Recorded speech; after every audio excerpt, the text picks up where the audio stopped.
let's make a boundary. Are we okay to talk about spoilers? Are we just like, is it okay for us to talk about spoilers, or are we going to contain ourselves through this list? I probably contain myself because of the viewers and stuff. Yeah. But Yeah. if they played the game and stuff, so.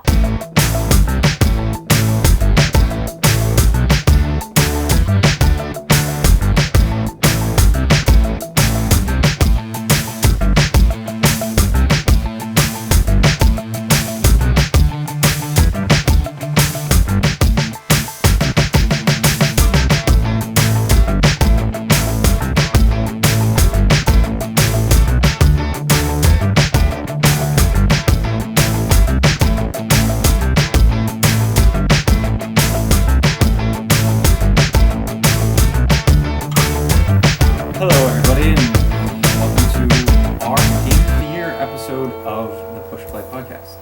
We have a very special guest with us today from Chicago, my co-host David's friend Erik. Hey, how's it going? Welcome to the show. Hey, what's up, guys?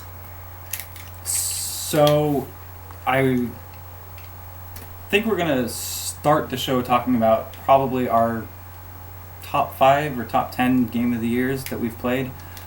I unfortunately only have top 5 because I was only able to play 5 games for the year of 2012 because I've just been extremely busy with school and just trying to finish and things like that. But why don't we start? David, you want to start, or Erik? Let's be gracious and let Erik go first. Works for me. Oh, okay. Man, I've played so many games throughout this whole year. Well, from the 2012 period. Right. 13. Probably my number, 10. We're doing a top 10, right? Yeah. Well, let's see, number 10. It's a hard choice. I'd probably say Mass Effect 3, just because of the storyline and just the different variations from the differences of Mass Effect 2 and Mass Effect 1. Yeah, for sure. It's a lot different from the second game, and I mean, the ending to a lot of people was a disappointment, so that'd be my number 10. I mean, both of you guys played Mass Effect 3.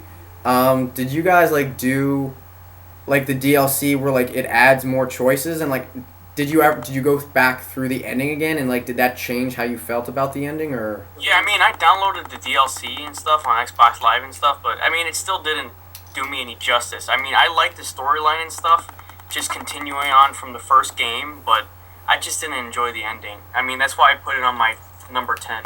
Yeah, I actually wasn't able to play the DLC. I plan on playing it. I just haven't downloaded the DLC yet, and I haven't played it. I actually have a quick save for Mass Effect 3 somewhere towards the middle of the game. Yeah. So I can backtrack a little bit if I wanted to. But I'm completely in the same boat with Erik, really, where aside from all of the bullshit that people were saying about the ending, I actually really, really enjoyed Mass Effect 3. We're not on my list I mean, yet. it was We're not on my good list towards yet, the so gameplay I don't and want stuff. to give the reasons why, but yeah. Building up the characters and stuff and the relationships. I like all that stuff. I like, story-driven games like that, but it just didn't do me any justice. Yeah, totally, for sure. Alright, number 9. My number 9 would probably be, a lot of people are going to probably disagree with me, but probably The Amazing Spider-Man for, the Nice. movie version game. Yeah, A lot of for sure. people, played it. A lot of people, hated it, loved it. I liked it just because of the reason that it's free roam. They brought back free roam, kind of like what Activision promised us. But yet again, you could beat the game within maybe 8 to 10 hours, and it didn't have Christopher Daniel Barnes voicing Spider-Man. On top of that, it had very, I don't know, it's just a lot of button mashing. It kind of pissed me off. Yeah, I feel like it's definitely one of the better licensed titled games to come out this year. It's definitely better than fucking Captain America. Oh my god, Captain America, man. Don't even get me started with that game. But don't get me wrong, man. That game was great. The Amazing the graphics, I understand it's a free roam open world game, but the graphics, they could have been a little bit better with the people in the city and stuff. Yeah. I wish you could have been Spider-Man and just go up to people and talk to them, but yet again, you go up to the same civilians and you say the same thing over and over, hey, stay frosty, and it's kind of annoying. Yeah.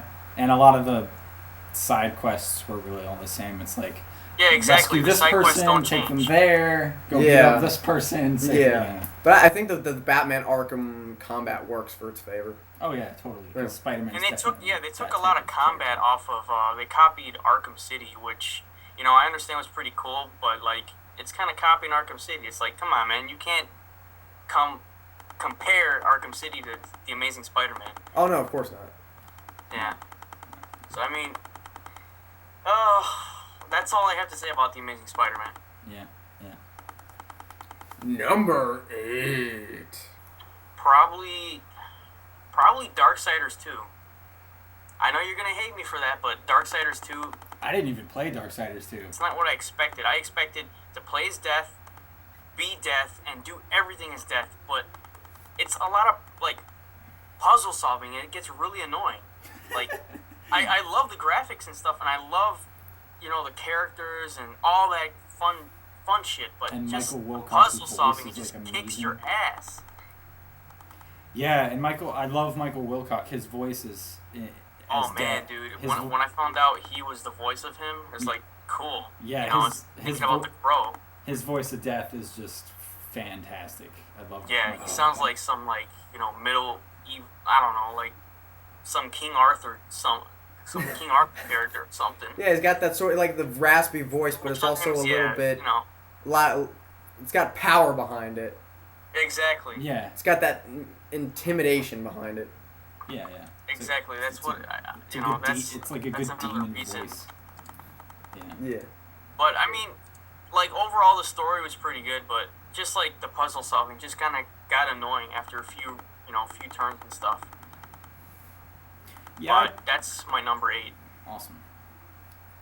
Speeding on down the list to number 7. Number 7, Ninja Gaiden 3.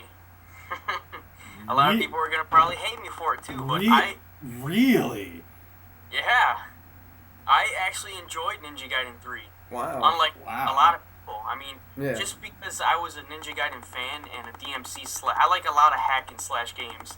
And for me, like listen to IGN and GameSpot and all that shit, I don't listen to them. I just play the game how I play it. I mean, it was an 8-hour campaign, but I like the story.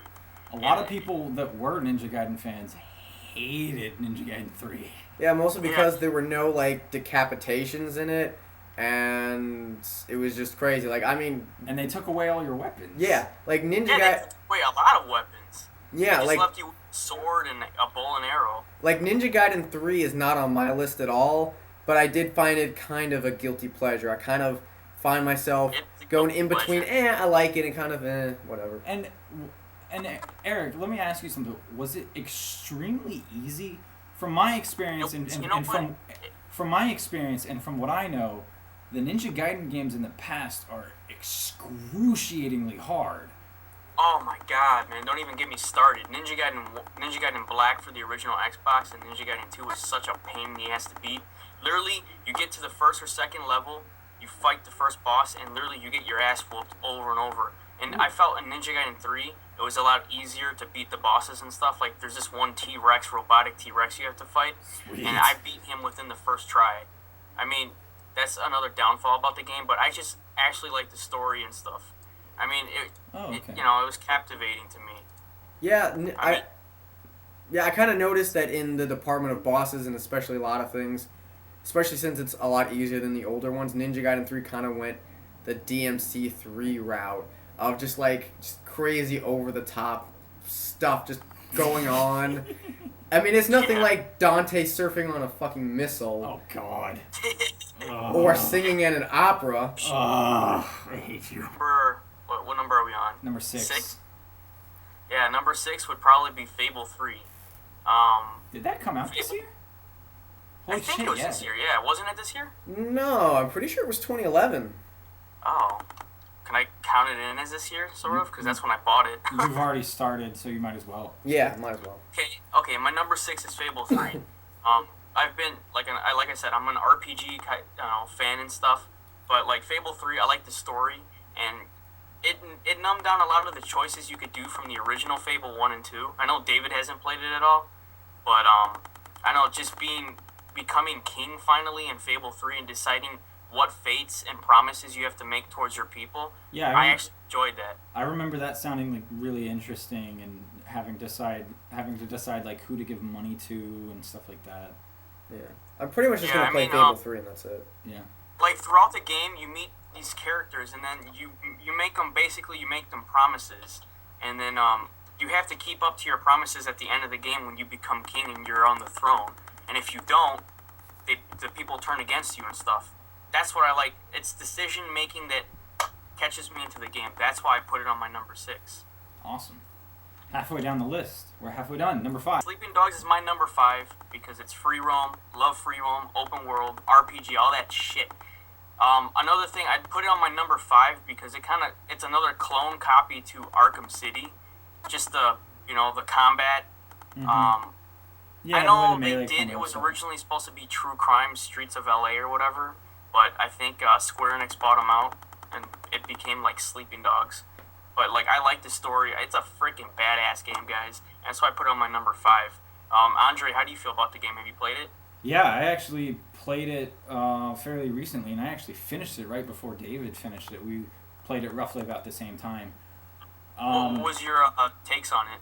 I thought it was fantastic. I mean, It's a good game, man. yeah. I'm a really big fan of like open world games like that and stuff, and I felt like a game that sort of tapped into something that we don't know a lot about, or there haven't really been games that involve stories with like the triads or anything like that, and cop stories are always like really really really interesting, and Infernal Affairs is one of my favorite like Asian cinema movies of like all time, and Sleeping Dogs was actually really inspired by Infernal Affairs, and I like the voice cast and stuff. I mean, you got Emma Stone in there, and you got a couple of other people from a lot of movies in there. I forgot their names, but just like it makes you feel like you're in a movie, and that's why I put it on my number 5. Oh yeah, dude, the acting in there was fantastic. Tom Wilkinson. And I just like the customization as well.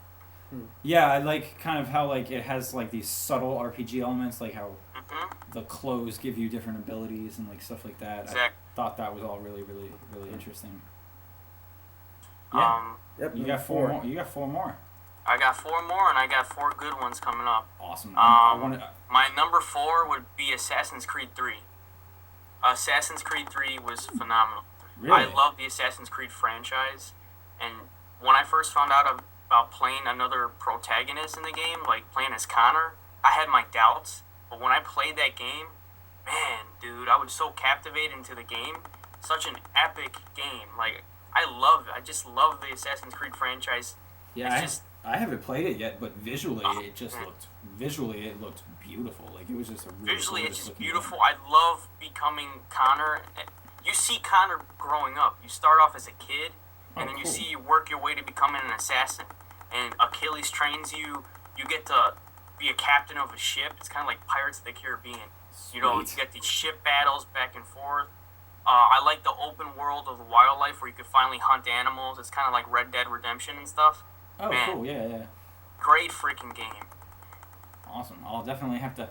I played Assassin's Creed 1, 2, and Brotherhood. At this point, I'll probably skip Revelations, but I definitely really, really, really want to jump into Assassin's Creed 3. Yeah, you're better off just like looking up the ending and like Altair stuff up on YouTube. Yeah. All right. I mean, if you really want to play it, then give it a chance. Yeah. But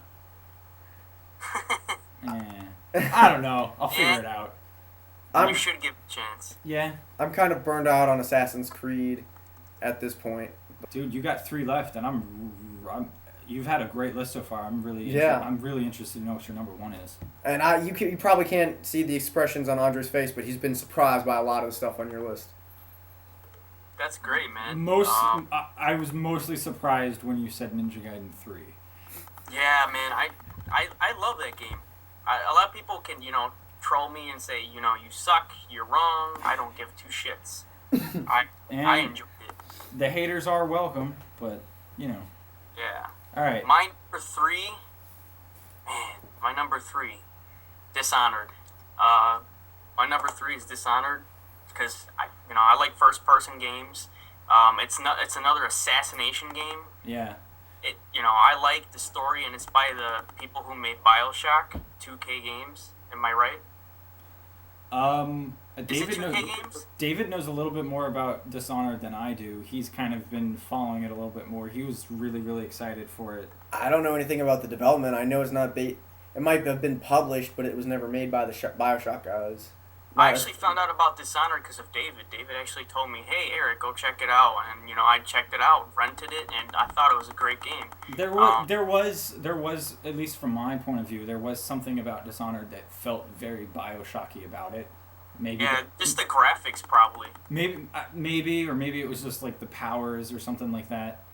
I don't know, but that was one of the ones that I was a little hesitant about in 2012, but then when I found out more about it, I was really, really interested, and I just never was able to play it.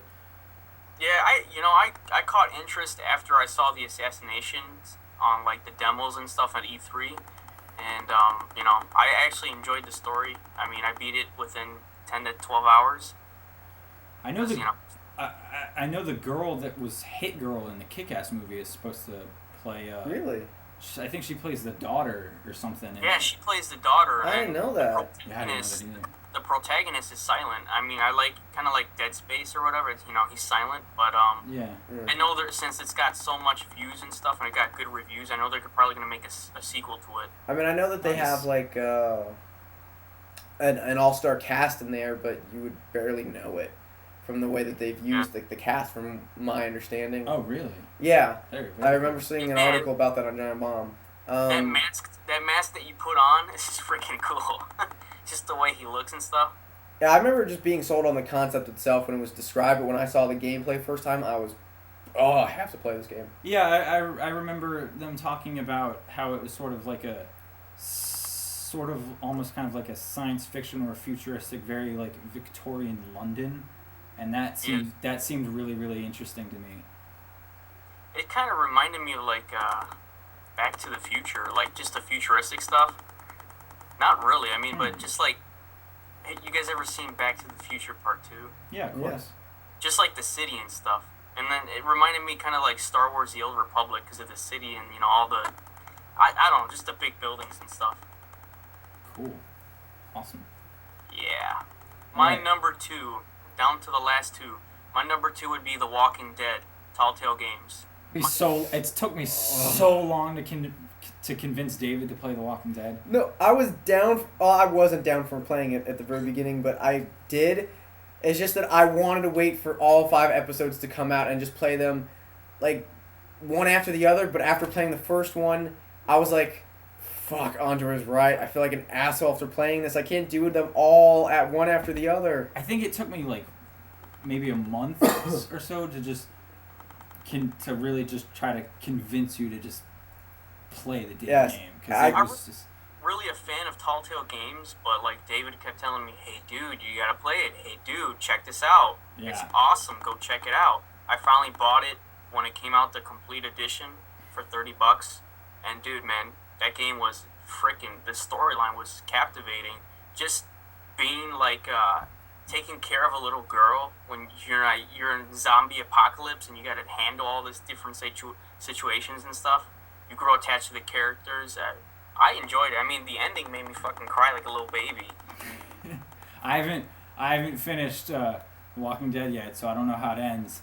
But yeah, me and David won't spoil it for you, but it's very sad. Yeah, I kind of get the feeling like it's gonna be fucking depressing or something. Very depressing. Yeah. Anyway, on to your number 1, man. We've been waiting. Let's. Drum. Oh, okay. Number 1 is probably gonna be like, hey, this is a last year game, but the Game of the Year edition came out this year. It'd be Batman Arkham City Game of the Year edition. Oh, okay. I was actually wondering about that because you've mentioned Arkham City a couple of times. Actually, Batman came out this year. So yeah, because Eric mentioned it a couple of times, and so I was wondering, did Arkham City come out this year or did it come out in 2011? Because I couldn't remember. I think 2011 was the original release, and then Arkham City Game of the Year edition with all the DLC and stuff came out this year. Oh, okay. So the Game of the Year edition actually came out this year. All right. Okay. Awesome. Yeah, Game of the Year edition was, just Batman in general. I'm a huge Batman fan. And playing Arkham Asylum was just freaking awesome. You know, got Mark Hamill's Joker, Kevin Conroy's Batman, and you know, you got Harley Quinn. You got every single villain in this game, and then you're the Dark Knight. You start off as Bruce Wayne, and you play as Dark Knight, and it's an awesome game. Plus, all the DLC, you get all these different skins. You could go from Batman Beyond to like, you know, Earth One Batman, and it's awesome game. I mean, it would be in my number one just because I'm a huge Batman fan. But overall, you get Arkham City, like the free roam throughout Arkham City, and you're just Batman. That's my number one, guys. Awesome. It's a great list. Yeah. I mean, I loved Arkham City a little bit more than I liked Arkham Asylum. I played Arkham Asylum and I had a lot of fun with it, but yeah, I had some problems with Batman Arkham Asylum. Really? Mostly, as good as the game was, I felt like it held your hand too much. Yeah, I guess so. And then when Arkham City came out, it was pretty much like, we've taught you how to do everything from the first game, so at it. Just go fucking nuts. Yeah, exactly. Just go crazy. So fly around the city, do missions, gadgets, use your detective work. Yeah, I mean, that was my main complaint with with the first Batman game, Arkham Asylum, was I just felt like it held your hand too much. I didn't like the fact that Arkham Asylum, you could even, you know, you could get out of Arkham, but you couldn't drive the Batmobile, and that's another problem I had with Arkham City. Yeah. They promised, you know, you could drive the Batmobile, you know, drive the Batwing, but you couldn't. Hopefully in the next game, they will release all that stuff. Well, I think the next Batman game they're making is the Silver Age or something like that. The prequel to the for the Arkham franchise. No, Silver Age I think is Adam West territory. My other problem with Arkham Asylum was that I played half the game in detective mode. And And in Arkham City, I very rarely used detective mode. Yeah, that was a common complaint against most people for Asylum. I never had that complaint though. I don't know why. So that's my list, guys. I hope you guys enjoyed it. And yeah, man, there were definitely a lot of surprises on there. I actually really liked it. Yeah, a lot of people are probably gonna be like, "Hey, what's this guy thinking?" But that's my opinion is my opinion. So totally. Whoever's next, go for it, man. I guess we'll go with mine because my list is just 5. It's a little smaller and condensed, but the games I have on here are just a lot of, I guess, what you wouldn't expect. Yeah. To start, my number 5 would, again, I agree with Eric, would be Mass Effect 3. Nice. Science fiction is like my crack, and I love RPG. Like, I love games that are RPGs, and the fact that this was a science fiction action RPG was just made it so much better. And I loved Mass Effect 2 so much, and Mass Effect 3 basically just kind of took everything that was in Mass Effect 2 and really, really expanded on it. Like, I loved how they really made the cover system in Mass Effect 3 more dynamic, and even Shepard as a character just became more dynamic, and the stakes were higher, and I knew it was going to have a political intrigue. Like, that was a common thing that BioWare talked about, but the amount of political intrigue that was in the game was really, really surprising to me, and I felt like that really kind of drove the story in the direction that it was going, and the way how you could just, you sort of had to deal with everyone's problems at the same time that you were dealing with yours, because there's a lot of choices. Yeah, and Earth was pretty much ground zero, and the whole point of the game was you were trying to get back to Earth and trying to gather people to help you get back to Earth, but that part of that conflict was, in order for them to help you, you had to help them, and that caused like a lot of internal conflict and like stuff like that, and just a lot of the aside from the ending that fucking people were bitching about. Oh yeah. There were just a lot of really cool development choices that I felt like they did, like how I mentioned how the cover system just became like really more dynamic, and the fact that you could finally customize your weapons, which I felt like gave it more RPG elements and things like that. Yeah. I really, really liked. Number 4 for me was Ubisoft's Tom Clancy's Splinter Cell Future Soldier. Really? Yeah, I'm not a big fan of military shooters and things like that, but this was made by the same studio that did Splinter Cell Conviction, and It shows. I absolutely loved that game. Oh yes. That's a good game. Conviction had really, really good cinematography, and Oh God, yes, and man. and it did things that were just kind of really, really interesting, like how it displayed text on the wall and things like that. And they did very similar things with that in Future Soldier, Hmm. but the main attraction to me was the main attraction for me was what they did with stealth, the way they handled stealth, and the way they handled tactical maneuverability. You're in a squad of 4, and you really have to be really, really smart with where you position your characters and the things that you do in the levels. It's not like Call of Duty where you can just run out into the middle of everything and shoot everyone, because you will. I've tried it a couple of times and you will literally die. You have to sit there and kind of strategize a little bit and plan your attack, position your people, and sort of do almost kind of like tactical strikes to take out the enemy, or those enemies at that point, so that you could get to closer to wherever your objective was. And the way they handled stealth was really, really interesting.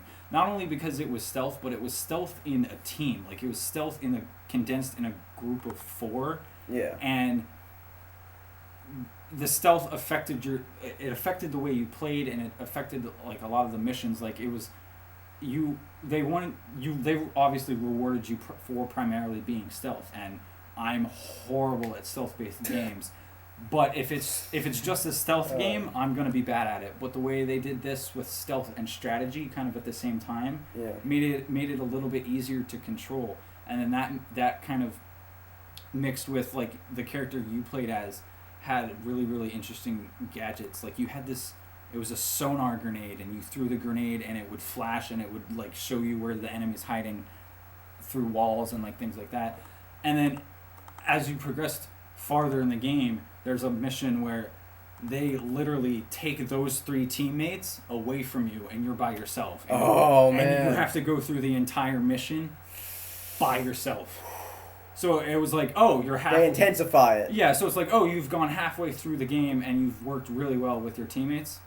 Well, this is a stealth mission, and your teammates aren't going to be with you on this one. Oh. You have to do it by yourself. I have yet to play that game. I'm gonna have to check it out. Yeah, it's really, really cool. Just the way they handle strategy and the way they handle stealth is really, really cool. That, and plus it's by the same development team that designed Splinter Cell Conviction, and that game was amazing. Conviction was a great game. Yeah. Fuck the haters. Conviction was awesome. And that game was amazing. Number 3 for me was a downloadable game on Xbox Live, Alan Wake's American Nightmare.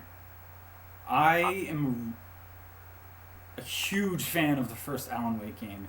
That game came out, and it was really, in my opinion, just kind of a sleeper hit. A lot of people didn't play it, or the people that did play it, like, loved it, and it was... I know what you mean. Yeah, it was just kind of like a mixed bag, and as much as I want a sequel of Alan Wake, which hasn't happened yet, the fact that they just gave me more in a cheaper version that was just as good, I'm not going to complain, because you're just giving me more of something that I already want. Right. And it seems like they gave you sort of like a Twilight type of atmosphere. It was different. It was different than the original story of Alan Wake. It was a little bit more Twilight Zone-y, which is good, because I love the Twilight Zone. But it wasn't necessarily a sequel, but it wasn't something completely different. They took the Alan Wake universe and the character of Alan Wake and just kind of expanded it more. They gave you a little bit more of just kind of who he is as a character and his whole situation and stuff like that, and they really kind of, I don't want to say improved the combat, because the combat in the first Alan Wake was really good, but they kind of expanded on the combat more. Yeah. They gave you A little bit more depth. They give you a little bit more depth and a little bit more variety of like sort of the weapons and like the things like that, because after playing the first Alan Wake, he knows what he's doing now, so he kind of knows how to handle the situations and like stuff like that. And I just that, and they added this really, really cool arcade mode, which was basically, it wasn't multiplayer even though it had leaderboards. It was basically just sort of like a very arcadey, just kind of, it was called Fight Till Dawn, and you basically just, you start at night and you basically have to see how long you can survive until the sun comes up. Right. And then when you pass the level, you unlock more levels and stuff like that, and there's leaderboards, so it like tracks your score. Yeah. And it was like a really interesting way to just kind of compete with like your Kind of friends. sounds and like stuff. Bloody Palace from DMC3. And I that was- haven't yet to play that game. I mean, It's it's only really- a 360. I have to check it out. Yeah, it's really, really, really cool. It's Alan Wake's American Nightmare, and it's basically the reason why it's my number 3 is because it just took everything that I loved about the first Alan Wake and just kind of expanded on it and just gave me more. Mm-hmm. And number 2 for me is Batman Arkham, the Game of the Year edition of Batman Arkham City. Yeah. Nice. I played this game really, really, really, really late in the year. I wanted to play the original, just regular version of Batman Arkham City, Mhm. and I never got around to it because I was playing Mass Effect 3 or whatever. And then by the time I was going to go pick it up, the Game of the Year edition was about to come out, so I figured, well, I'll just wait a couple days Yeah. because it comes out on Tuesday. Right. So Might I as just, well. so I just figured I might as well just wait a couple days, pick up the Game of the Year edition, which has everything on it, It does. and then it also, the Game of the Year edition also gave me the Harley Quinn DLC, which was going to come out that week anyway. Pretty much. So I just And figured, that DLC was pretty cool. yeah. So I just figured, why, It's really good. I like it. so I just figured why not, and so I went and I picked it up, and that game was just fantastic. Oh yeah. I mean, I didn't play it on 360. I played it on PS3 primarily because the PS3 version had Catwoman, and that was the primary reason why I wanted. Catwoman's hot in that game. And that was the primary reason why I wanted to play the game was Yeah. because of Catwoman, Oh yeah. and so that game was just. I loved that game, and I'm a big Batman fan. I'm probably not as big as a Batman fan as you, Eric, but. Yeah, I'm huge. But for someone who likes comics or that likes Batman or just stuff like that in general, that game is just fantastic. That game. Even after you beat the game, you have so much to do. You got the side missions. If you haven't done them, you got all the Riddler trophies. Oh yeah, dude. I stayed up till freaking 3 in the morning playing that game. There is still so much stuff in that game that I haven't even Same here. finished. Like, I haven't done any of the stuff with Zaz. I haven't gotten all of the Riddler trophies, and I think the last thing I did was I captured Deadshot. I think that was the last thing I did in the game. One thing I do want to throw in is New Game Plus mode. After you beat the game, you Oh. could do New Game Plus mode. Yeah, I haven't played New Game Plus mode on either one of the Batman games, but apparently it is hard as balls. Pretty It's much. hard. Yeah. It is very hard. They It's very- introduced like late game enemies, like right at the very beginning. And apparently they take away the prompt for when to know to Yeah. for when to know When to counter. right. So he Uh-huh. doesn't have the little, you don't see the little symbol for, oh, I need to counter now. Exactly. And yeah, I want to do New Game Plus, but at the same time I don't, because I just know I'm gonna get my ass kicked. Yeah, you are. But it's Yeah, fun. it's- It's fun. It's a lot of fun though. My number one for me, and this will probably be a really big surprise for probably a lot of people, both of you and probably a lot of our listeners. Okay. My number one for me was Syndicate. Really? Yes. I'm honestly really surprised at that. Wow, that's a shock. Yeah. Wow. I pictured your number one being something being very different. went in with Syndicate, I don't want to say with extremely low expectations, but I didn't have extremely high expectations for the game either. It was somewhere really along the middle. It was taking a lot of the elements that I like science fiction and sort of not really steampunk, but very sort of futuristic, kind of like steampunk and like things like that. But it was taking just a lot of different things that I liked and blending it together. But the reason it's my number one is for one reason and one reason only, and that is because of the ending. Okay. I have never played the more I think about the ending of Syndicate, the more I love the way it ended. Okay.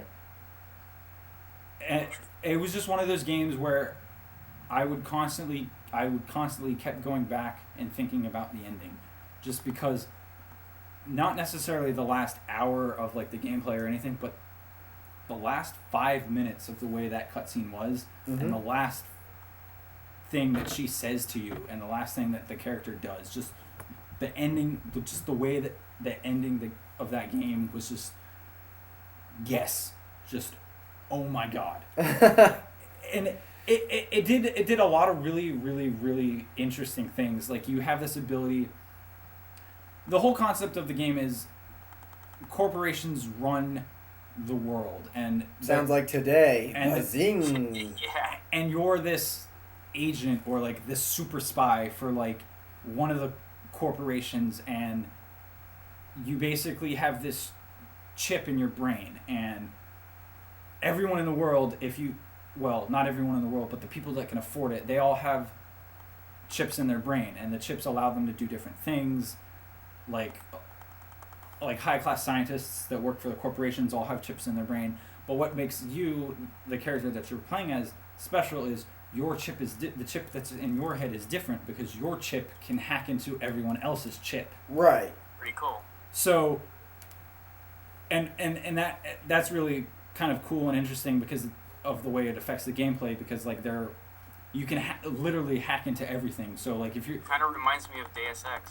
Yeah, it's a little bit sort of Deus Ex-ish because of just it takes place very, very, very far into the future and stuff like that. And a lot of the marketing was, it's Deus Ex but with more guns. And it's actually a little bit different than that. It was actually a lot different. But like there are things like one of the bosses in the game was really cool because he has a rocket launcher and he's shooting missiles at you. But you can hack those missiles and shoot the missiles back at him because you hacked the missiles. And so, like, it's almost kind of a game of hot potato or back and forth because he's shooting missiles at you and then you're hacking the missile so it shoots back at him. And it kind of goes back and forth for a while. And it's because you have this chip in your brain that can hack into everyone else's chip. And so it kind of makes for, like, a really neat sort of, like, gameplay mechanic. Yeah. But, dude, the story is just really, really, really cool. And, like, I'm surprised you said that because a lot of people hated that game. Yeah, a lot of people hated that game. It didn't do very well financially and stuff like that. But hey, but that's all your opinion, man. Like me, I know. And 3 was amazing. And like Syndicate was just really, really cool, and the story. And unfortunately, that's Starbreeze's track record because the Darkness didn't do that well financially, and the game was fucking awesome. Yeah, but so the game was awesome. But dude, the lesson here is fuck people. But dude, the ending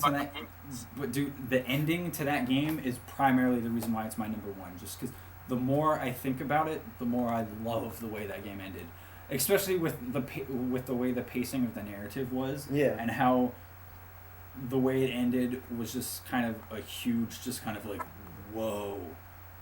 It's definitely worth checking out for just seeing the way it ends. Look into it because that sounds interesting. Yeah, it came out super early in the year, so you could, Eric, probably find it like super cheap now. Mm-hmm. And it's definitely really, really, really cool to experience just to see how the ending is. Also, Brian Wilcock is in that game, and he is the fucking man in that. That justifies the price alone. And he is the fucking man in that game.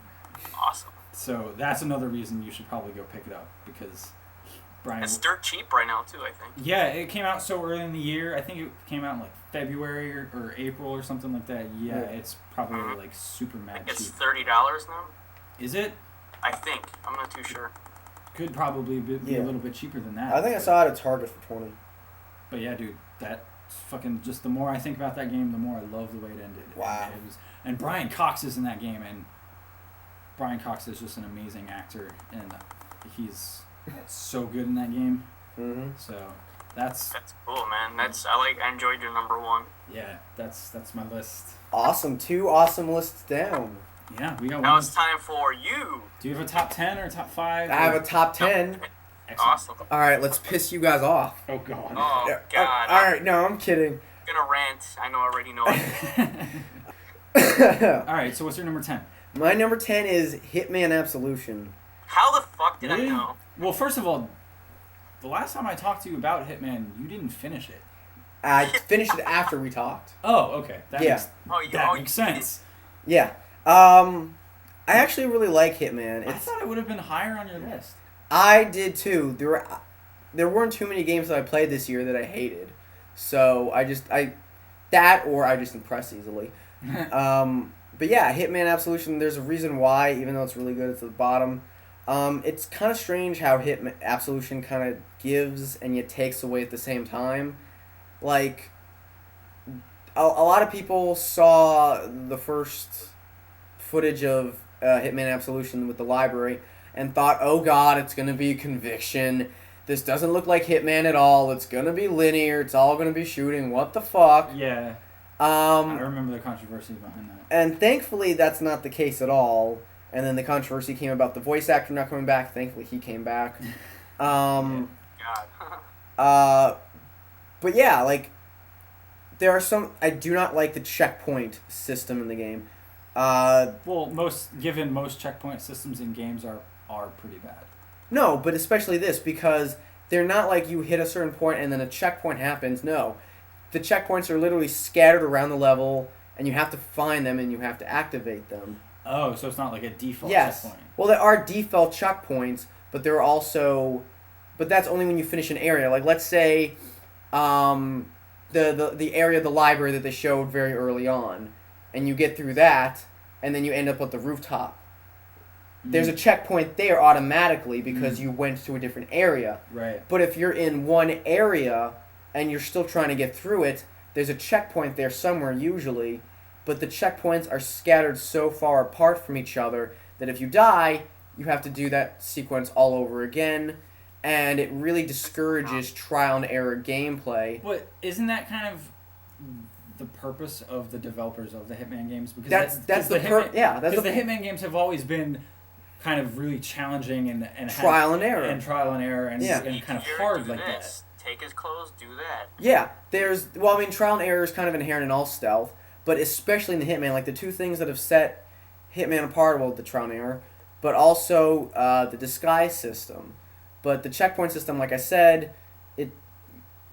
the old Hitman games had a save system where you could save at any point, which was so much better. And they kind of fucked up on that on Blood Money too, because if you quit out of the game and you had saved on a level, you would have to start all the way from the beginning of the level. Yeah, Right. I remember that. But aside from that, Blood Money had it right. Hitman Absolution really stumbles on the checkpoint system. There's also the instinct meter. It kind of gives back to the trial and error because like detective mode. It's a detective mode, but it's there. A lot of people, like also me, decried the fact that they were taking away the map that you could pull up at any point, but there's a small mini-map in the game. And just like the mini-map, the instinct meter points out where there are items of interest. And the items of interest could be something like, oh, you could make it look like an accidental death for someone. The accident system is back from Blood Money. Or it could be an item that you can pick up, or it could be disguise. And even though it shows you the location, it doesn't tell you exactly what it is. So it kind of brings back that trial and error because it's like you have to take the effort to find out what is at this location. They just kind of make it easier to find out where it is. So there are a lot of systems like that in the game that sort of give and take away from what makes Hitman Hitman.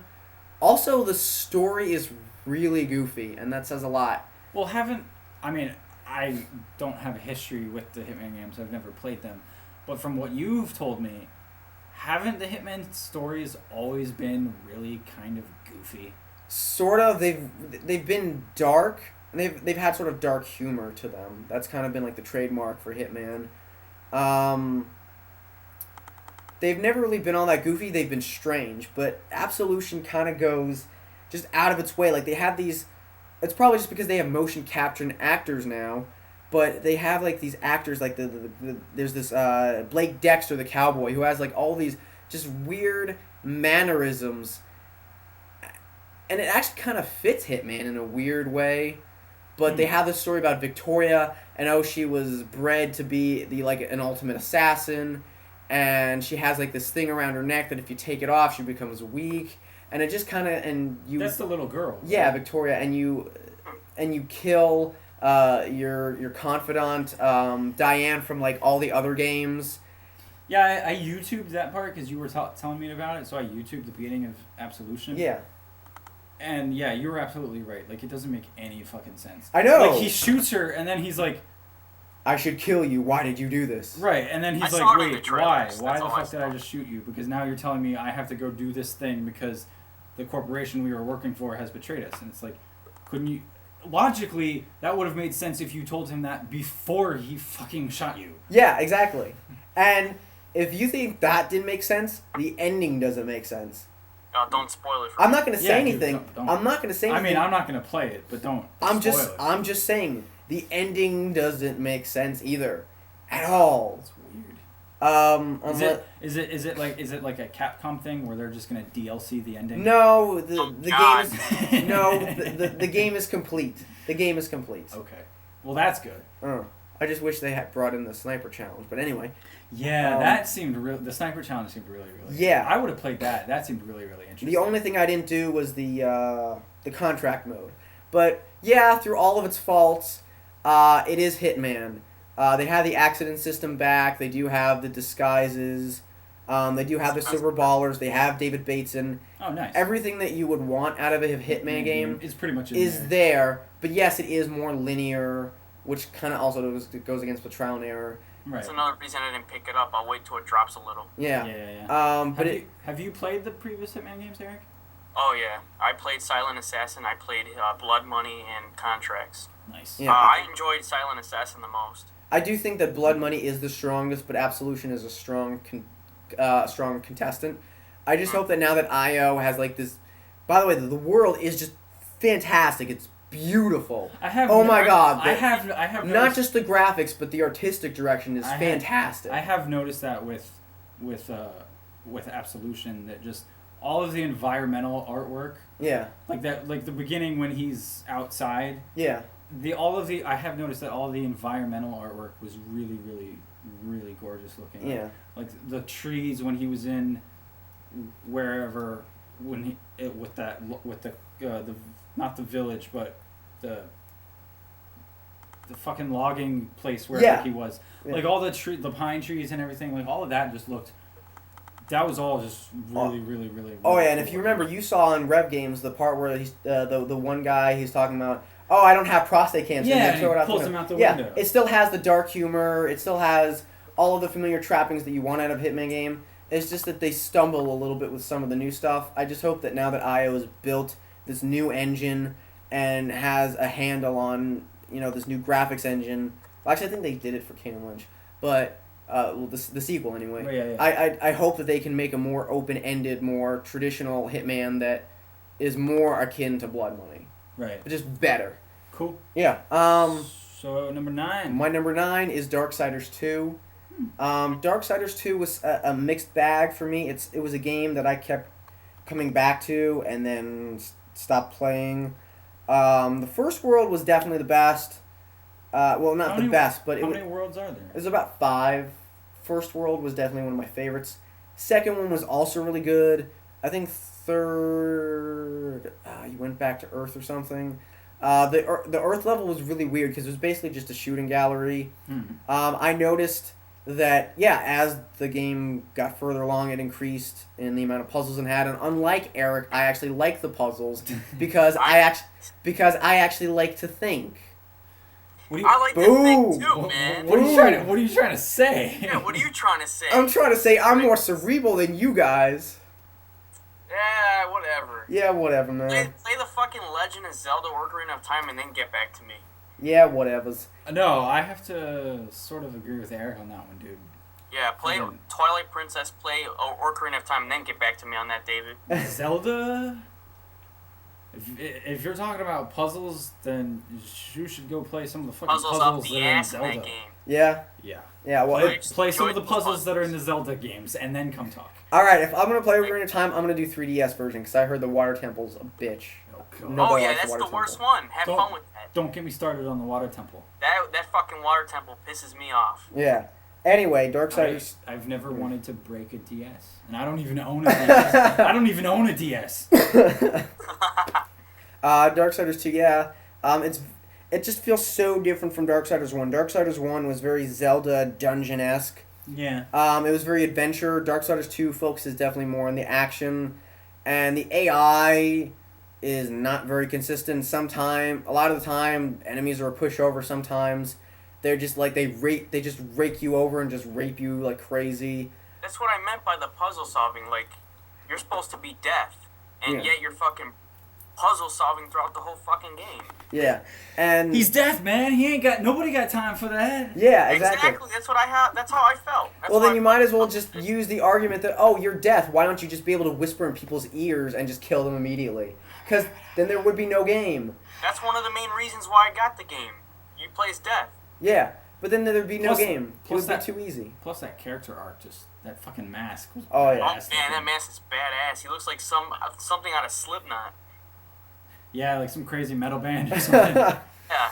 Yeah, the combat's really improved, though. I really do have to hand it to the developers at Vigil. They did a fantastic job at overhauling the combat. It definitely feels more like an RPG. They did a really good job with the loot system. You really can create Loot! You really can create your own death, especially through the different tree system.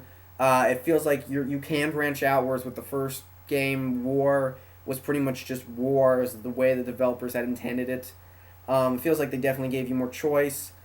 The story had some high notes sometimes. It had some low notes. They didn't develop the main antagonist enough, and I'm still not sure how I feel in the ending. I'm not going to spoil anything, but I'm just not too sure on the story. I'm just going to have to think about it on a while. That's kind of why it's my number 9. I'm just glad that they give you a horse from the beginning. Yeah, that was actually a really nice change. The little bit, I like the Crow Friend too. The Crow Friend, kind of like Navi from Zelda. the little bit that I did play of the first Darksiders seemed really, I don't want to say boring, but I just got sick of fucking walking everywhere. That's I'm true. not And much plus of a the art fan of direction, first since they weren't on Darksiders. Earth in this one, they were able to go nuts with the art direction. The art direction, just like Hitman, oh my god, it was so many different species, so many different looking areas. It was beautiful. I remember you saying that the first Darksiders had really interesting political intrigue. It did. Is any of that in Darksiders 2? A little bit, but not as much. It definitely, they've gone more down the rabbit hole of, it's more of a conspiracy. Yeah. Okay. Alright. Yeah. So... Number 8, The Darkness 2. Really? Yes. I thought you were gonna put that as like number 2 or something. Everything that you told me about the Darksiders 2, about the Darkness 2 made it seem like you either hated it or like it was just okay. Yeah. I know you enjoyed the first one. Like, you loved that I'm one. really, especially because you enjoyed the first one so much. Yes. I'm really surprised that That's it's even shocking. on your list. Yes. Well, Wow. yeah, I really blew you for your loop right there. Yeah, Yeah. that was a little bit of left field. But That's gonna happen a little bit on this list, maybe a little bit. Darkness 2. I hate that they changed the voice actor, and I hated that they changed the art direction.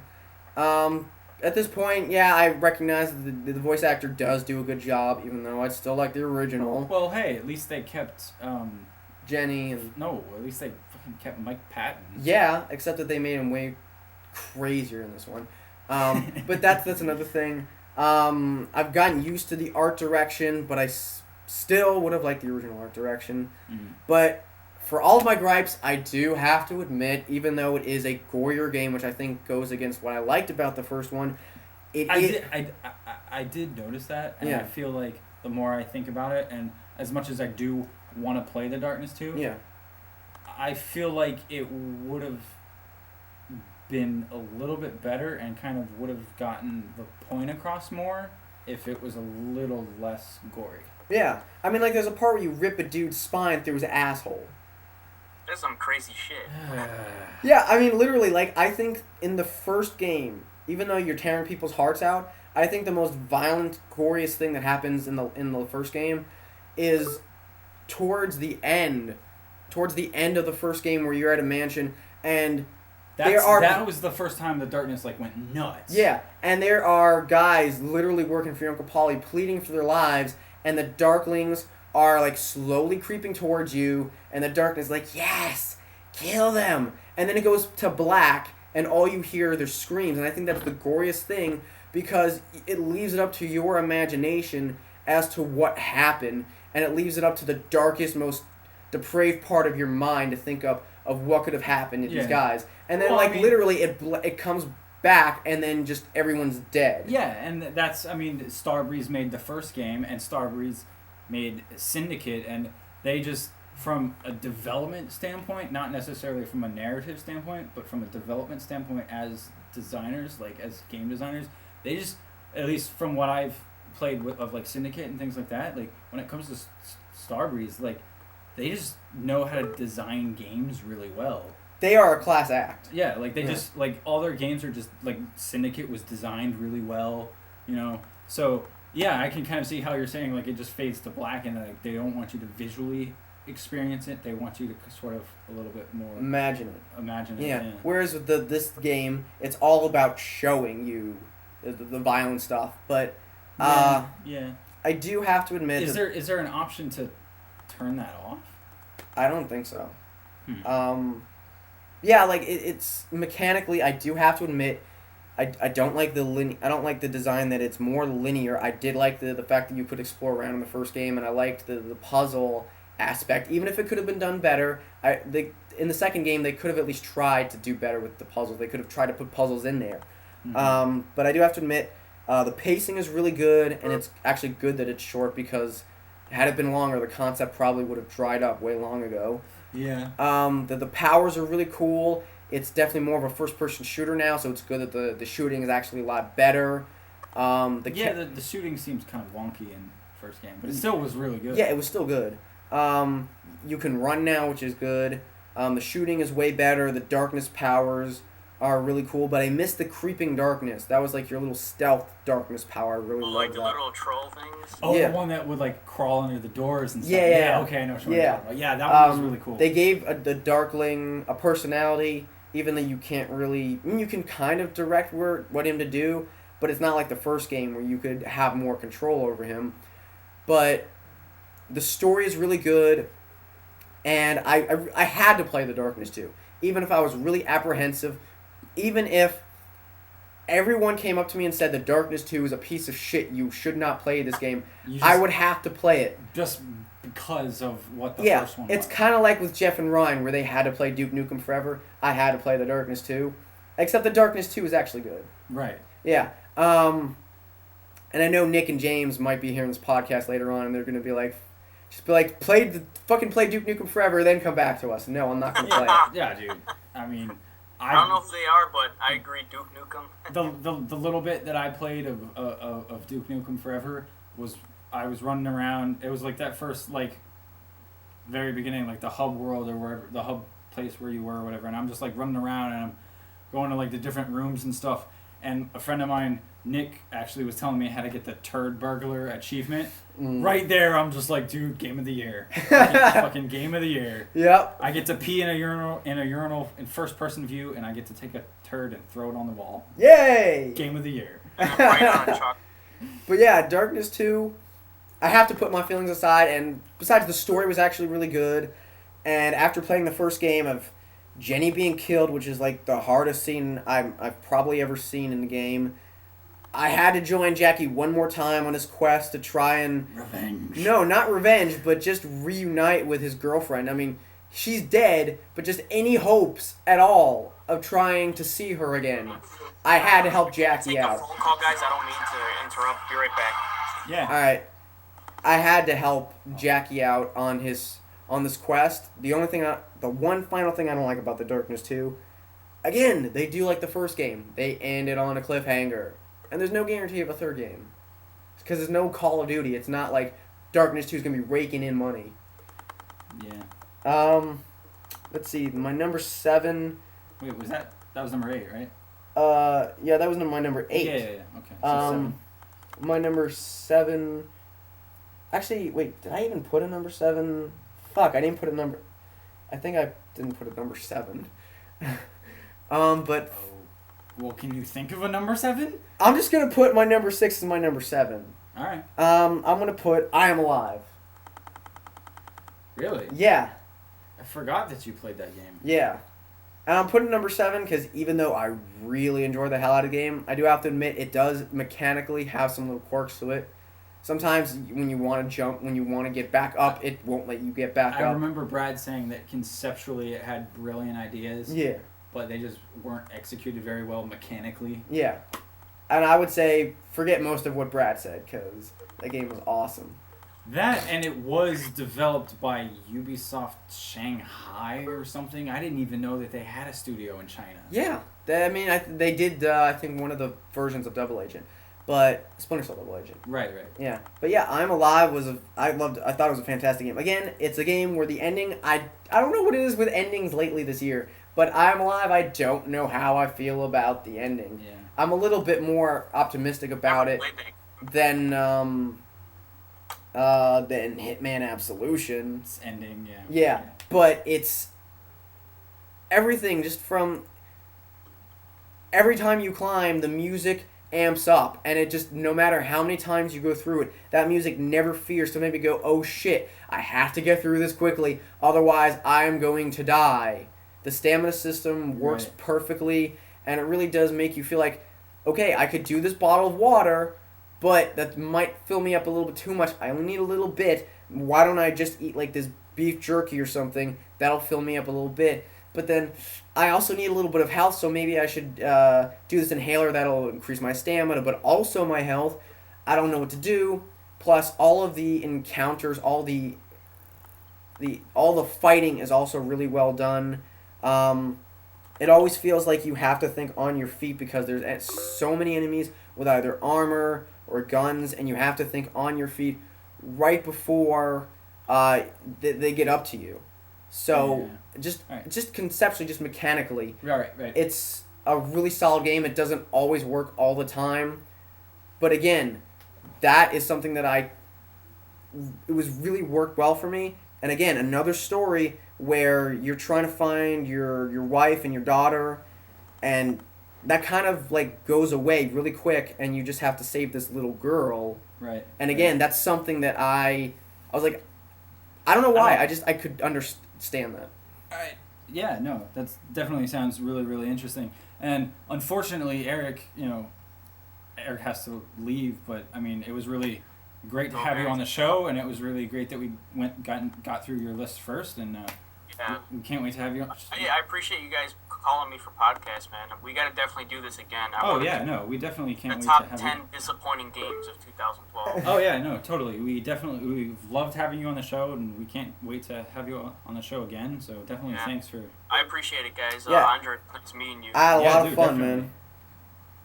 Yeah, David, I'll talk to you later, man. Thanks Alright. again for having me, guys, and I'll watch it later on your channel, David, right? Both of ours, I guess. Yeah, it'll be up. It'll be up, and I'll try to get it up on iTunes as well. So, but definitely on YouTube for sure. So. Yeah. Alright, guys. Andre, hit me up on Facebook. Yeah, definitely. Alright, I'll talk to you guys later, man. All right, man. All right. So, You take care. bye. Bye. All right. So that was your 7. So the Yeah, next one. that was my number 7. Number 6, which if I put number 7, it would be my number 5, Oscar's Wrath. Which, again, might surprise you because I talked so much awesome about that game. Yeah. Yeah. Well, no, the fact that you talked so much awesome about the game doesn't surprise me that it would be on your list because you. Yeah, no, I mean the placement of it. Oh yeah. Yeah. I thought it'd be a little higher on this. Yeah, Oscar's Wrath they managed to make a quick time event game that was actually engaging and was really good. Right. I don't know how they did it. The mythology, the art style, the characters, the dialogue, the story, everything was just incredible. And just like every popular action game that's come out recently, whether it be God of War or Bayonetta or DMC3 or DMC4, every level you think there's no way they can ratchet up the ridiculousness even more, but somehow they managed to. I don't know how. And that's really interesting because a lot of people, at least from what I know, complain about QuickTime events being in games. Yeah. Because it's like, oh great, I have to hit a fucking button or I have to mash the A button in order to get this goddamn door open. Yeah. Or whatever. I personally don't have a problem with it because I feel like it doesn't take you out of the experience. Right. It's just a matter of how overblown they might be or how well implemented they are. Right. Like, for example, the QuickTime events that were in Resident Evil 6. A lot of those were really unnecessary. Yeah. But yeah, Oster's Wrath, somehow they managed to make a QuickTime event awesome. And like there's a part where like towards the end of the game, like all of his rage is just building up and to a crescendo, and you're moving the analog sticks in a certain direction, but the prompts are like 50 different analog sticks in that direction. Oh wow. And it's just like press B B B B B B B B B B B B like over and over again, or do this or that. I mean, and they also managed to replicate the anime feeling really well. All of the trappings, like even things that people kind of look at and facepalm, like nosebleeds in animes. Like your master finds you damaged, and instead of like fighting you like how you are right now as a coward, he brings you to a spring well to nurse you back to health, just so he can beat the crap out of you. And there's whoa. Okay, what? So he finds you basically injured. Yeah.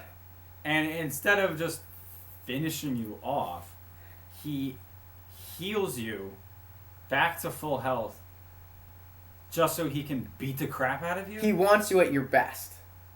Student versus master. He's a very honorable warrior. That makes sense. Yeah. And there are two women in there that I shall say are busty. Okay. And I guess they're servants of your master. I'm not really sure. And they basically serve you tea. And towards the end of the game, when your burst meter's full, Asura basically reaches his hand towards one of the women. And your master hits you, and you literally have a nosebleed moment, but there is no nosebleed. It's just you going, So they somehow they're able to replicate the anime trappings from something like that or other ridiculous moments. Like when you fight your master on the moon, he cuts the moon in half with his sword. Wow. Yes, and it gets even more ridiculous than that. That's not even towards the end of the game.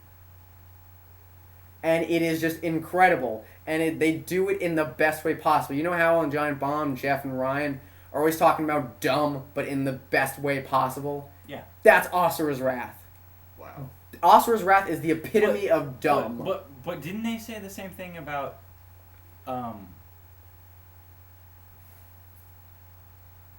Warhammer, Space Marine Warhammer? They're like, it's dumb, but in the best way possible. Yeah.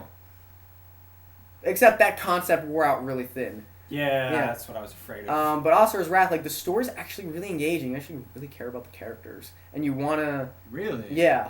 I might have to check this out. Yeah. And he's not like Kratos, where, like, he's just like, oh, I killed my wife and child, but I'm going to sleep with other women, and yet I'm going to be like, oh, and then I'm gonna feel bad about it. Yeah. Yeah. Yeah, like, he actually... Anyway, next game, Sideway New York, which was a... Did I ever tell you about the game? No, I don't think I've ever even heard of it. Sideway New York is actually a downloadable title. Huh. And it is a 2D platformer, and it is graffiti based. It's kind of like, think about Mario, I guess, in the sense of 2D. And there are platforms where, like, as you jump, you hit a button, and it goes from faded out to faded in with graffiti, so you can actually land on it. You can throw graffiti bombs at enemies. You can do a dash attack, which is fueled by graffiti. You can do a ground pound. You can. None of this sounds like you're actually painting. You're not actually painting. It's so more you're like not actually making graffiti. no, but you're more of like filling stuff in, and it is a graffiti-based world. But the cool kind of thing is it kind of goes 2D, but also has a sort of like 3D transition in a sort of weird way. Like there are weird as you're going from one side of the screen to the next. Like you're not actually a person. You are a graffiti character on the side of a wall.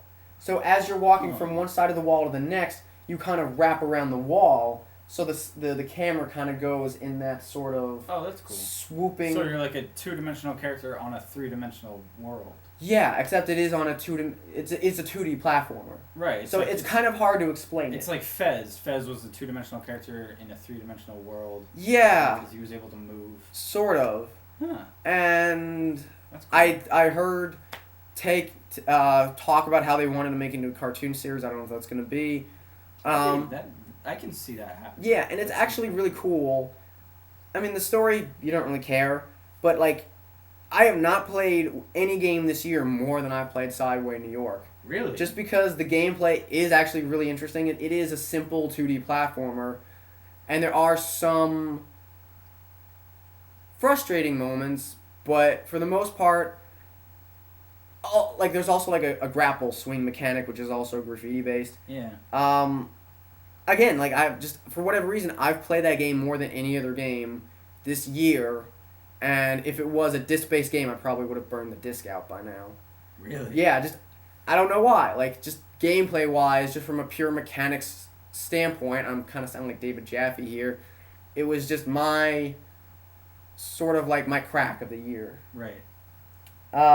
Sleeping Dogs. I'm surprised that's not your number one. Yeah. I'm really surprised. You really? You're honestly surprised that that's my number one? No, I thought it was going to be your number one. No.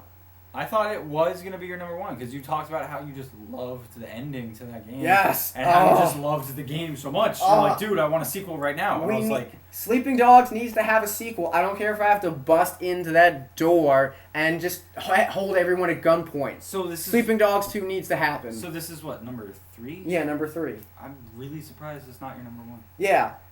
And I actually really don't have a problem to say with Sleeping Dogs other than it does do the Batman Arkham City combat, but it doesn't really telegraph the different. Does it really well? No, I'm saying it is, yeah. But it doesn't really telegraph the different types of enemies. Like there are just regular enemies, and there are enemies that you can't grapple. Yeah, it does. And I don't know. A lot of the enemies sort of blend it together for me. Well, I don't know. You know how like in Arkham City, there's like the regular dudes, and then there's dudes with armor that are obviously.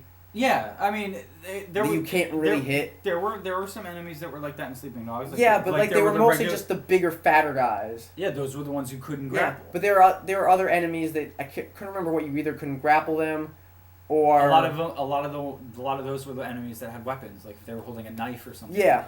You couldn't grapple them. But I remember there being another specific type of enemy. There was something weird. But anyway, I loved the Batman Arkham City combat. It was amazing.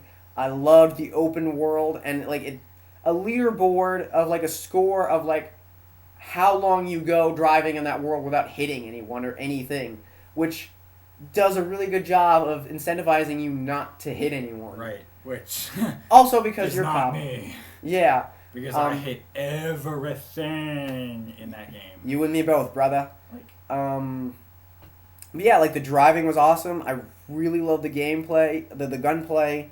The story was fantastic. I felt like there could have been more moments between Wei and his handler. Oh. Just to showcase. Fucking. Not Winston. Raymond. Raymond, yeah. Just because I just wanted to see a little bit more of that breakdown of just like, you know what? You can't take me out of this case. I am Son Yi. You need me for this. I would have liked more of those moments. Yeah. Just to see.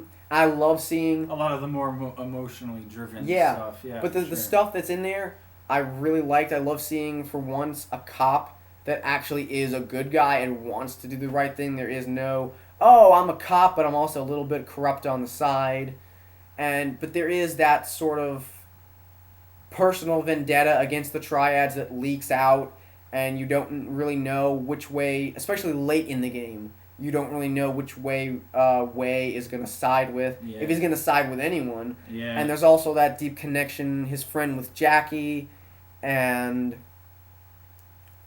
it's one of the first games I can think of where you don't hate the criminals in the game. You actually like them. They actually have personality. Yeah, see, that was one of the things that I really, really, really, really, really liked about Sleeping Dogs. Like, Winston is awesome. I thought Winston was a really good character. Yeah. I thought Jackie was a really good character.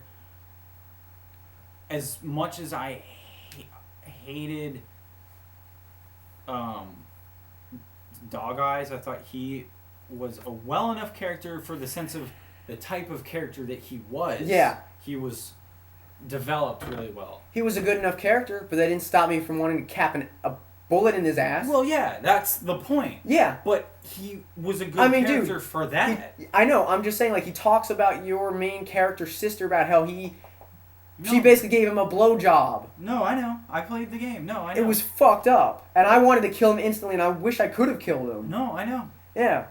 I'm just saying that, like, that for the type of character he was a... Yeah. I know. normally... Even the character... Like, normally how you're saying, like, oh, a lot of characters you don't like them, a lot of the bad guys you don't like them. No, but, like, Winston... But in this game I did. But Winston, you like him, and, and everything like that, and it's the same... It's the same could be said for Dog Eyes. Yes. Except that Dog Eyes was designed specifically for you to hate him. Exactly. And even though Raymond was kind of... He was never really in your way. He was just looking out for you. Like, there were no cops that were really in your way, which you would expect there to be at least one. Yeah. Kang's not in your way. Raymond's not in your way. Like, none of them are. And it's... The one thing I kind of would have liked would have been able to make a choice on who Wei sides with the triads or the cops, and I would have liked to have had, like, a final moment where, like, the cops and the triads are there, and it's like, who is Wei siding with? Right. But other than that, I really love the ending. I love the direction they went in. Sleeping Dogs 2, please. Dude, it must rain a lot in Hong Kong because that day and night cycle was not that. It's just raining all the time. That day and night cycle, whether it was day or night, yes, was raining 90% of the time. Yes. And just two more things I want to bring up about Sleeping Dogs. One, it has the best driving physics in any open world game. Mm-hmm. And two, I love that you can switch between side missions just by clicking in the analog stick, and it shows up on your map. I just like that in general. Like, let's see what missions I have left. Yeah. You click in the thumbstick, and it's like, you have a story mission, you have a triad. It's like you have a cop story mission, you have a triad story mission, you have a side mission, you have a race. Yeah. It's like you just click in, and it goes click. You have a date mission, and it switches, and it just you don't have to check the map. You just click the thumbstick, and it tells you what you have. Exactly. I think that's just a good design. And I wish they would have made the dating a little bit more in depth in the game. But I do like that, like with Tiffany, where like if you start dating more than one girl in most open world games, especially GTA, you can pretty much date as many girls as you want. And no one really cares. But in Sleeping Dogs, they actually bring that about because you date a couple girls and then you find out that Tiffany's starting to date other guys, and Wei's like, wait, what the fuck's going on here? Let me find out what's going on. And when you finally confront Tiffany about it, she's like, oh, you Wei Shin, like the big dog, oh, son on you, you can date as many girls as you want, but me, I can't date more than one guy. You're a hypocrite. Yeah. And I like how they kind of throw that in your face. Yeah, for sure. Batman Arkham City is my next one. I actually thought it came out this year, that's why I put it on my list. But Batman Arkham City is my number 2. Okay. Again, I agree with a lot of things that Eric said. I love that they just improved the combat from leaps and bounds. I loved the open world city. I didn't like how they handled Bane. Again. That's Bane. Yeah. And I would have loved to have seen more than I would have loved to have seen more of Two-Face. Yeah, I would have liked to have seen more of Two-Face as well. But just they got everything just right. The story, the characters, Batman, even though he can be kind of a dick in Arkham City.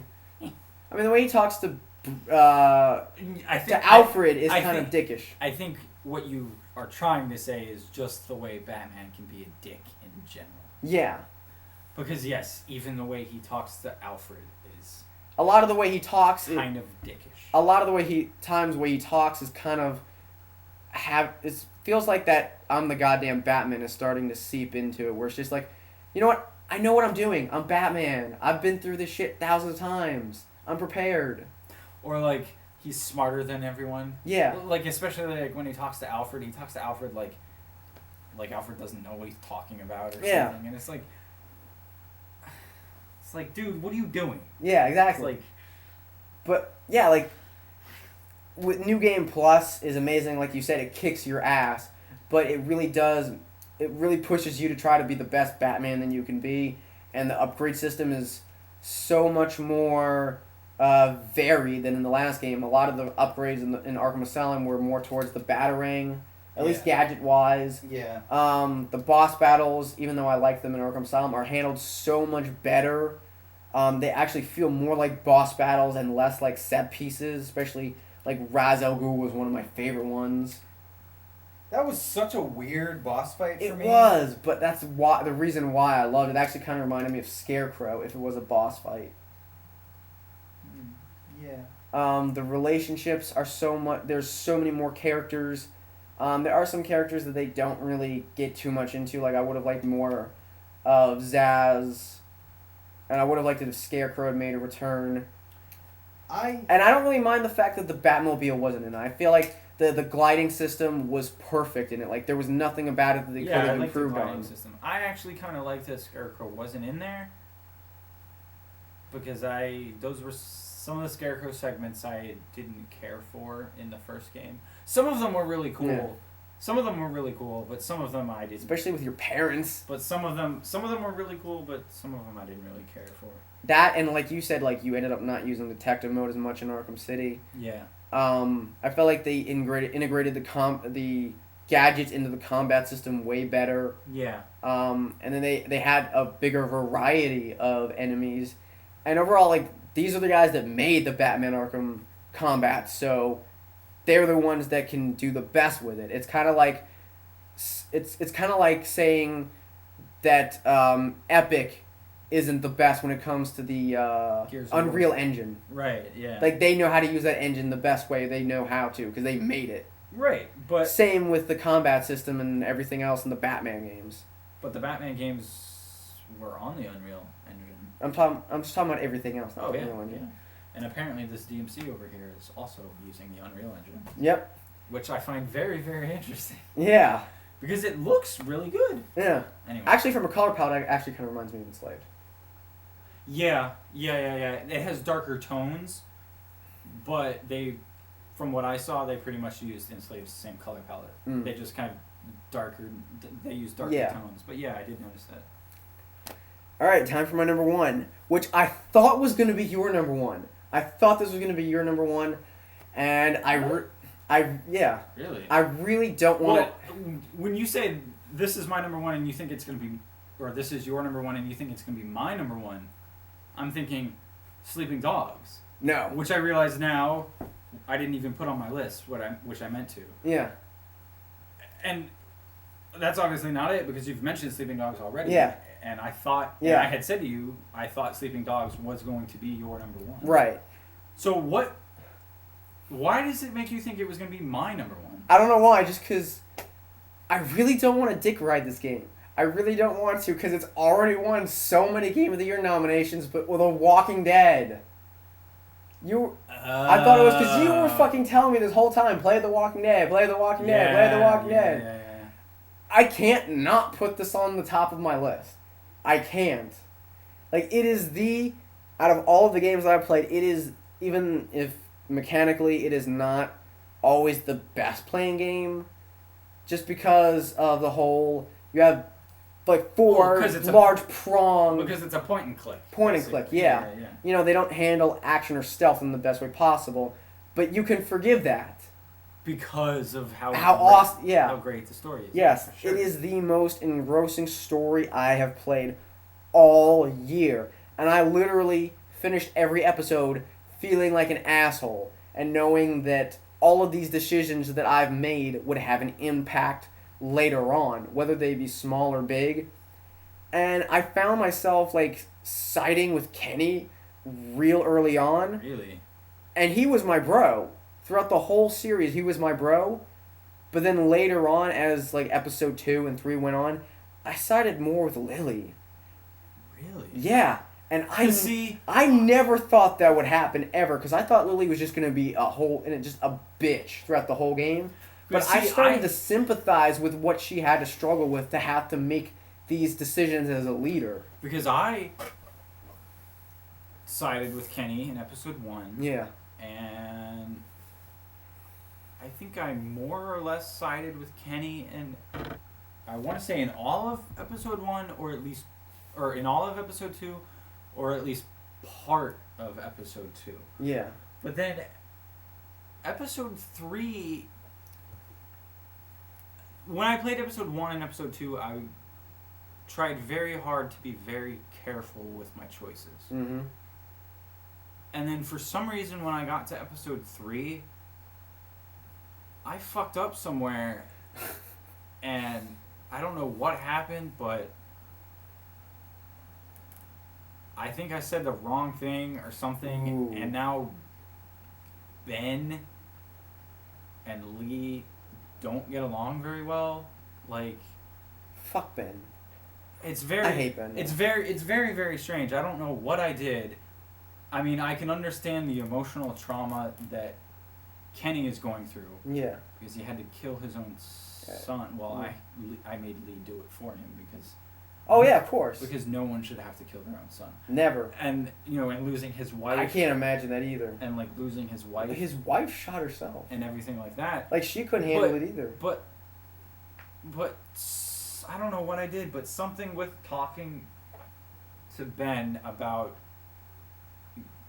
giving the food away.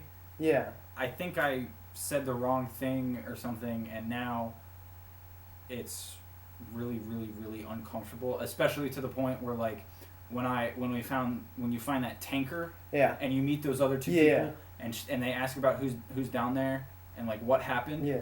Literally, the choices were, oh, Kenny just lost his wife and son. Ben is a liar, or don't trust Ben. Something like that. I never got that. Something like that, and then the third one was something about I think Clementine or something, Yeah. and it was really weird because the fact that it said like Ben is a liar or like don't trust Ben or something like that, I was like, that makes me really uncomfortable, and it's really weird because it never said that before, and I feel like those choices Mm-hmm. are essentially Lee's personality. Yeah. Because you're choosing for what you want Exactly. for what you want him to say. So the fact that it says, "Oh, don't trust Ben," or "Ben is a liar," or like whatever, makes me feel uncomfortable because I keep thinking, no, that's up to this point he hasn't been like that. Yeah. So I fucked up somewhere. No, you made the right choice. Trust me. I defended Ben up until that tanker moment. And at that point I went, fuck you, Ben. No, I didn't say like that was the choices, but I didn't pick that one. I picked the one where it was Kenny just lost his wife and son. I didn't pick the one about Ben. No, I'm talking about before, like when you're on the train. Yeah. When I talked to Ben, I literally threatened him. I'm like, I could throw you over this train right now and no one would give a shit. Yeah, see, I said that, and then I went back and I said the other one. And then I wanted to go back and kind of do what Patrick did, where you just say nothing at all. And want to see what happens. Because the other two choices were, I'm going to fucking, like, I'll fucking kill you. Like, I could throw you over this train and no one would give a shit. Or the second choice, which was, Ben, what the fuck were you thinking? And then the third one was where you say nothing at all, and I feel like that's the one that I should have